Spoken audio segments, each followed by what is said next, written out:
sports. The Division II madness has already started, and the Findlay Oilers have made their way into the second round for the second straight year. Findlay went against Bellarmine in Big Rapids, Michigan. Under 3 seconds to go, Fort Recovery grad Elijah Colley gets fouled while shooting a three. He knocked down his first 2 free throws to give Findlay a 74-73 lead.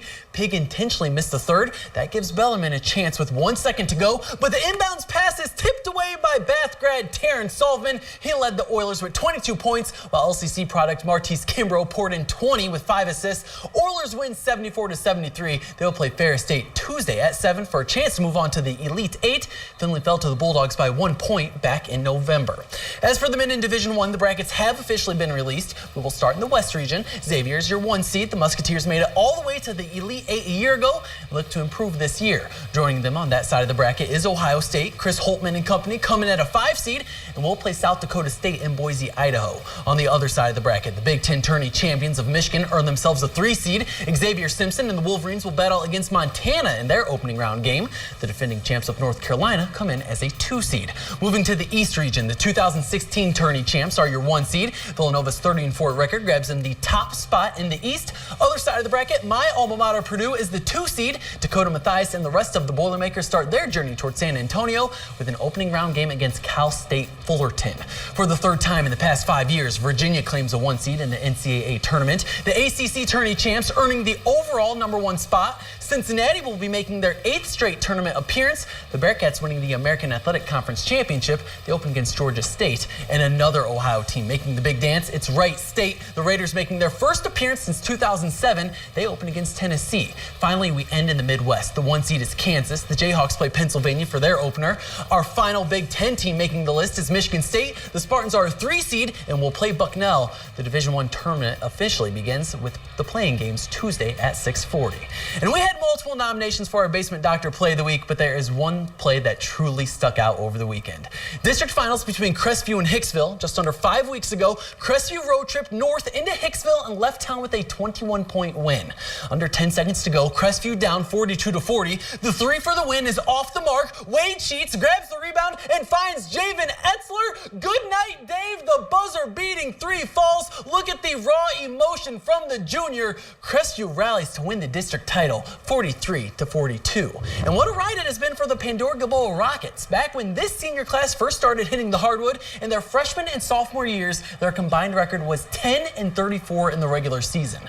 When they became upperclassmen, the Rockets game grew, and in the past 2 years have flipped the script, amassing a 37-7 record and earning themselves a trip to regionals with a 56-33 win over Kalida. Feels great, especially our team. We've had it rough for the last couple of years. I mean, starting out our freshman year, 3 wins, then coming up to 8, and no one, people were losing interest in us, but now we're starting to show who we really are. Unbelievable. I've been here since 1999, and we set out to do this at the beginning of the year, and it's a dream come true. The pressure was off. We had 1 loss on the year, and people kind of expected us to do this, but I don't think they understand what tournament basketball is about. Anything can happen. As we step off the hardwood, we step on the wrestling mats. Hear from our area wrestlers after their big weekend at state, right after this quick timeout. Welcome back. We're less than 24 hours removed from the 2018 state wrestling tournament, where Ottawa Glandorf's Daniel Beamer took home the Division III title at 182 pounds. The senior Titan defeated Sam Stoll of Milan Edison 9-4, and if claiming a gold medal wasn't enough for Beamer, he became the first OG wrestler to bring a state title back to the school. A feat he believes becomes more impressive given the fact he came out of a Northwest district full of talent.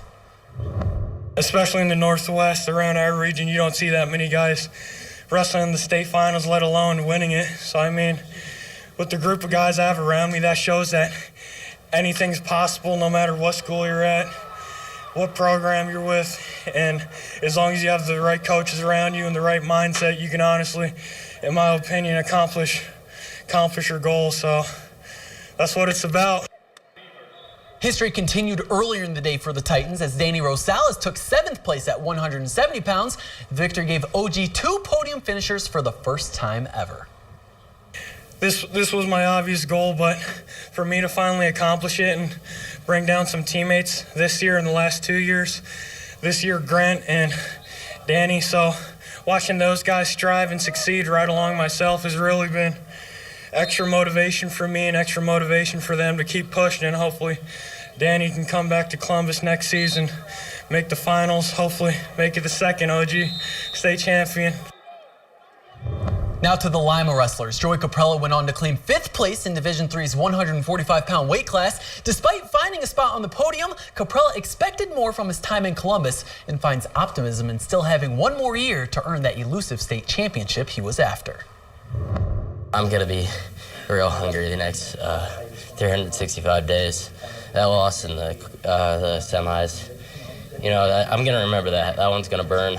So that's what's going to be killing me this next year, to be on top of the podium.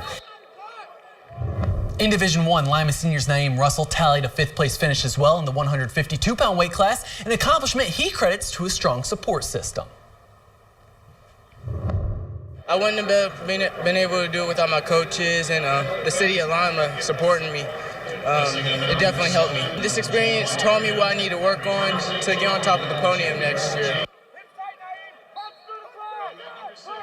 And we end with some college baseball. A little chilly outside for it. That's not going to stop UNOH from taking the field against Indiana Tech. Second inning, Oliver Mailloux managing the mound. He gets a man looking. We move to the top of the 4th. Mailloux with the bases loaded. The Canucks sits them both down. The junior goes 4 1/3, giving up 0 runs.